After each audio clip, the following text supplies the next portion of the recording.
Yo, what's going on, crew? Welcome back to another video. So today we're going to be taking a look at the OnePlus Nord N20 5G, which comes in the blue smoke color, and it's a pretty decent device when it comes to the overall dimensions and feel in the hand.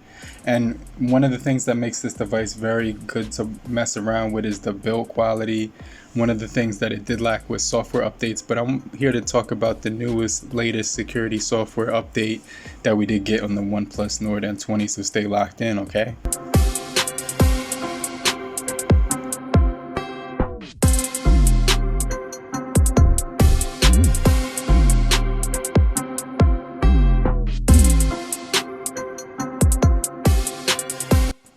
So when it comes to the OnePlus Nord N20, it's running on a pretty much stock Android experience minus the skin that they did put on here, but it does offer a lot of customization features, enhancements to improve the overall user experience.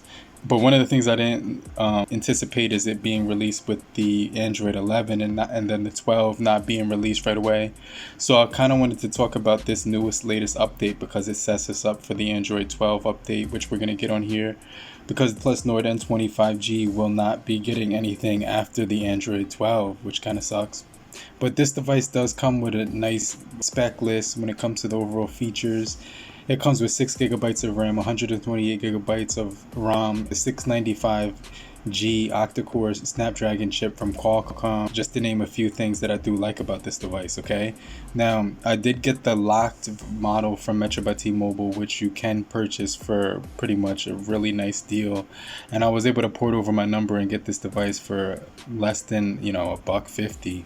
And for that amount of money, this device has been pretty solid when it comes to the overall user experience, because the software looks clean. It has this really beautiful AMOLED panel, which is what I want to talk about right now, because it's got a 6.43 inch display. The corners are pretty much rounded with a rectangular body, which gives this device a nice feel in the hand. It's easy to hold, and a 1080 by 2400 full HD plus display with 409 pixels per inch. So it's going to be a really solid viewing experience. But one of the things I wanted to talk about was the latest update that did get released on this device, which as you know, right now I'm running on the GN2200 model number with the Oxygen OS version 11.3. So with this latest software update, pretty much you're gonna get an update to the software, and you just go into settings, then you go into software updates, and you're gonna notice that the October 5th 2022 software update is available. Now this device feels especially clean with the rectangular, square shaped sides on here with the rounded corners, and that AMOLED display is going to look extremely bright, vivid, and very beautiful colors on it as well. 2.5D for the curved glass on here, but just keep in mind it's going to slightly curve at the corner, but not like drastically like you would get on some flagship models. So it's keeping that square body with the rectangular edges, and it just feels absolutely solid to hold in the hand.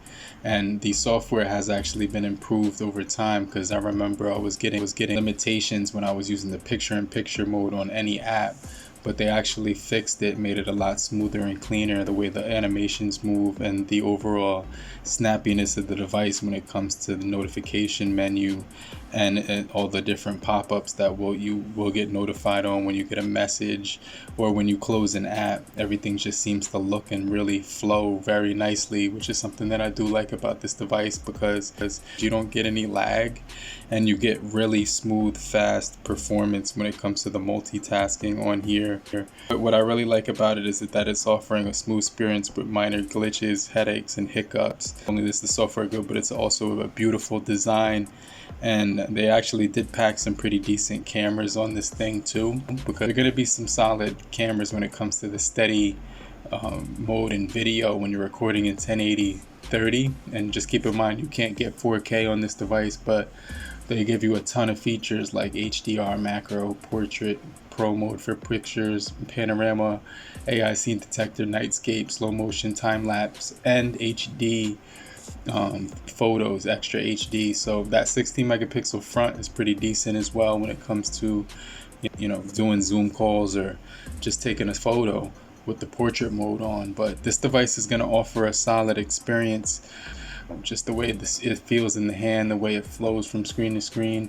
You also do get a really quick in-display fingerprint sensor on this thing for your primary security, and then on the second option is the Face ID, which some people actually would use as their primary method. This thing also does have things on the front camera, like, you know, the face unlock, obviously the HDR, screen flat, retouching on your face when you're doing edits on the pictures.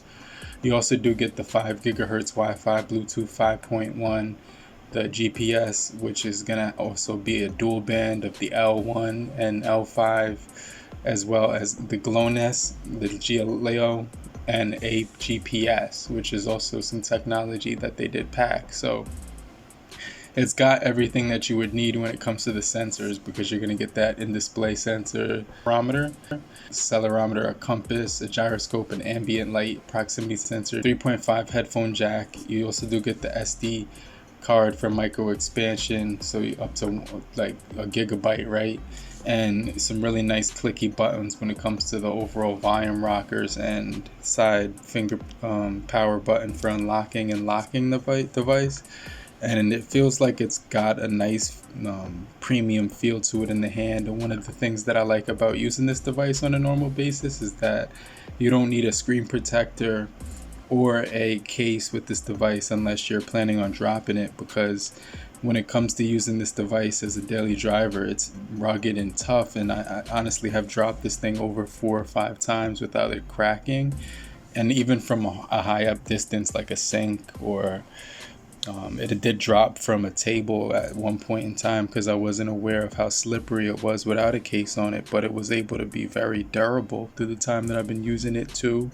So, you know, I didn't really need to put a screen protector or a case, and the screen on the front doesn't scratch, and the back material as well, which makes it a really nice phone to use overall for daily operation. But if you found this video helpful, make sure you stay locked into the end of the for another video just like this, and I'll check you guys later. But in the meantime, have a great morning, afternoon, evening, and depending where you are, have a great night. Later, group. Peace.